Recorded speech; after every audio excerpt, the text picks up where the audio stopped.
Hi everyone, it's Margaret here with 60 and Me. Today's topic is forgiveness. Forgiveness is a very complicated and challenging thing to discuss, but I think there are some ways that we can consider forgiveness in order to achieve a more peaceful life. You know, we've had 60 plus years of experience. People have come into our lives and left. We've had decisions that we've made and moments. It's a tapestry. It's a tapestry of all the beautiful things and sometimes the sad things that have happened to us. And I think because of that, some of these decisions that we've made, these moments that have caused a sort of a separation can cause feelings of loss and regret, separation, and even, you know, just lack of forgiveness, you know, where we do not forgive either someone else for something that they've done to us or something that we feel we cannot forgive ourselves for, a decision that we made or something that we said or just something we did that made the situation difficult further on for someone else. You know, there's so many reasons, but we, you know, sometimes go through our entire life not being able to forgive ourselves for something that we did. It is full of introspection and reflection and loneliness, and maybe we can liberate ourselves from that by forgiving ourselves and forgiving others. Now, that doesn't mean we have to say that what they did or what we did was right or wrong. There's no judgment. It's not like we have to keep on doing that. You know, we don't have to keep doing it. We've done it for 20, 30, 40, whatever years. We beat ourselves up. We beat them up. In our minds, we've just not come to a settled place about it. So, forgiveness for inner peace. And in a way, that's all that really matters, isn't it? As we get older, you know, we can't change things that happened 30 years ago. You know, we may be estranged from family or from children and think, you know, if only I'd said that, if only I'd not done that or not said that.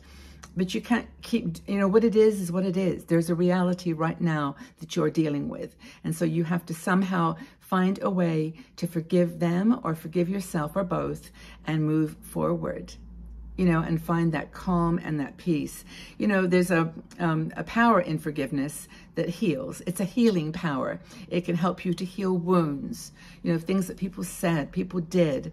And I know from my own experience with my divorce, I mean, it was 20 years ago now, I still remember some of the things that were said that you know, were very hurtful and you know, upset me.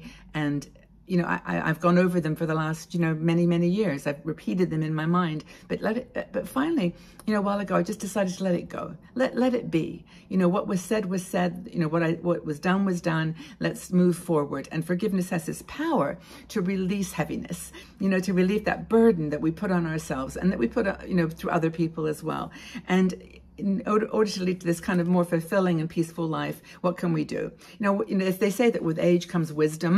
Well, I don't know about that. I think that wisdom is more a description for understanding and, you know, acceptance. I mean, that's what wisdom is. It's seeing something or seeing a perspective that, you know, that may have upset us or that may have, you know, shattered your life or broken you in some way and letting it go, accepting it.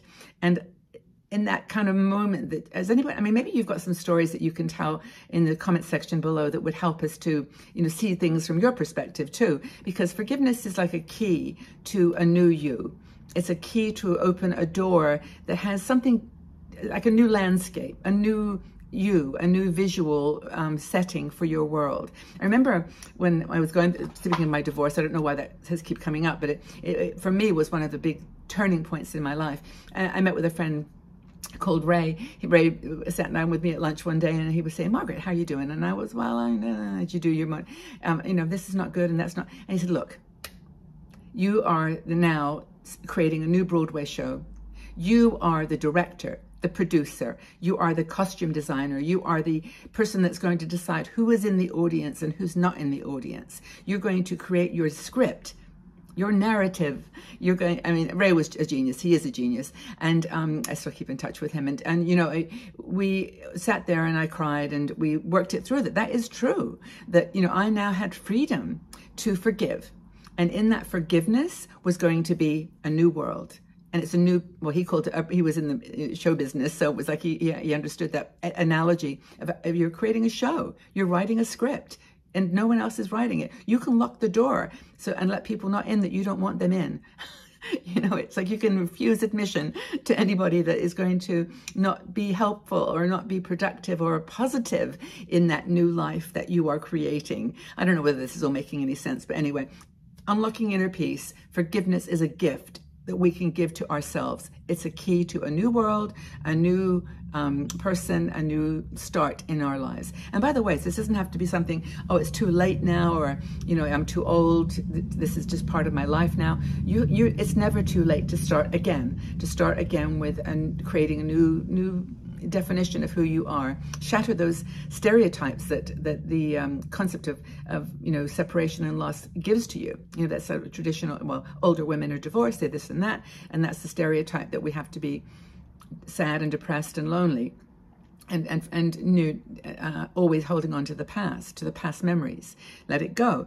So embracing forgiveness is like this journey to inner peace. It's not easy. I mean, I'm not saying that it's going to be easy peasy to do this, because in fact, it's easier, I think, to forgive someone else than it is to forgive yourself. And we talk about this all the time with compassion, that it's much easier for us to show compassion to someone else and love, understanding, and forgiveness. And it's very hard for us to do it ourselves. So, but these things haunt us. You know, I know they haunt us, like they just pop into our minds. I don't know about you, but I just do this kind of repeat. I put things on repeat sometimes. And even though it's finished, whatever it was, it's done, the feeling is gone, I still keep this dialogue going. And, you know, that maybe it's a regret about a relationship for you.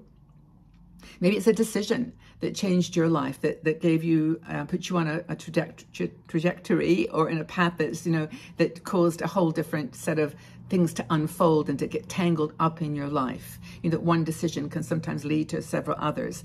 And maybe it's a moment that you froze, that you hesitated, that you stumbled, that you fell. You know, when you had a weak moment, maybe it's something to do with an addiction or a habit or something that you picked up because you just couldn't cope anymore. You know, you were just not able to cope. So you stumbled, you fell. You may have gone very low. You may have fallen very deep.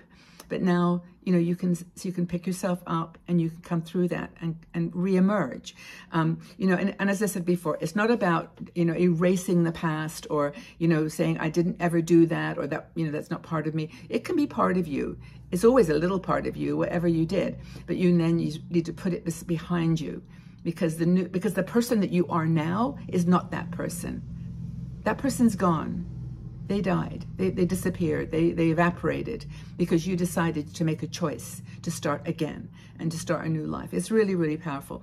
So yes to healing, yes to channeling the energy that you've been putting into that and putting it into something good, something positive. Now, the two sides of it then are forgiving others, transformational act, carrying grudges and resentment. What is that Buddhist quote? Like if you're, what is it? If you're something like, you know, you're feeding yourself poison and expecting the other person to die or to be poisoned. Not so much, well, don't be dramatic. But, you know, the point is that if you keep hurting yourself, you know, you're going to hurt that. You're not going to help. It's not going to help the situation because you're not hurting them. They're not in your life anymore. But you're hurting yourself by continually living through it, redoing it, reliving it. So nurturing negative emotions is not only bad for you physically and mentally, but it's also, you know, you're with your health and chronic illness. They've done lots of research with associations between, you know, different illnesses and emotional collapses or emotional situations. The dying of a broken heart. You know, that is not such a myth anymore, because you can be so unhappy and sad that you affect the way that your body is functioning, your brain and your heart and the whole nervous system. So it also holds us back, right? It holds us back from joy. And this is what I'm all about. You know, I mean, I'm not saying live this, you know, Mary Poppins kind of lifestyle, but everything's beautiful and you live joyfully all the time. It's not like that at all. I'm just saying that by letting things go, by forgiving yourself or forgiving someone else, you're opening a door for joy and happiness in your life. You don't have to reconcile. You don't have to call them up and say, I'm sorry. You don't have to write a letter. You don't have to do anything. You just need to, in your heart, forgive them. Let it go. Forgive yourself. Move on. I think the bottom line here is that we can't let the past dictate the present. You know, I have this sign. I don't know whether I can find it, but it's a little card that someone sent me years and years ago, and it's this little picture of a person with a little girl actually holding a like a running away from home kind of thing with a little bag on her shoulder, and it said, you know, don't look back. You're not going that way. And I thought that was such a cool quote, and I just, you know, remember it, and it inspires me. So self-forgiveness is a ticket. It's a key to a new life. If you want to share in the comments below, you know, this is YouTube is a public and, you know, site, so you have to be thoughtful about their, you know, confidentiality. But if you want to tell us anything about your story, we're always here for you, and we love to listen. If you want to join our Patreon group, it's a smaller supporters group for 60andMe. We meet Monday, Wednesday on live shows and do all kinds of things together. But it's another way to talk in a smaller group, you know, where you might want to be more private. But it's just a thought. It's patreon.com/60andme. So thanks for being here. Thanks for listening. I hope it was a helpful conversation. I look forward to reading your comments. And just again, how much I love and respect all of you for what you've done, what you're going through, who you are. It means the world to me that you're here with me on this journey together. Take really good care, everybody. Have a fabulous day.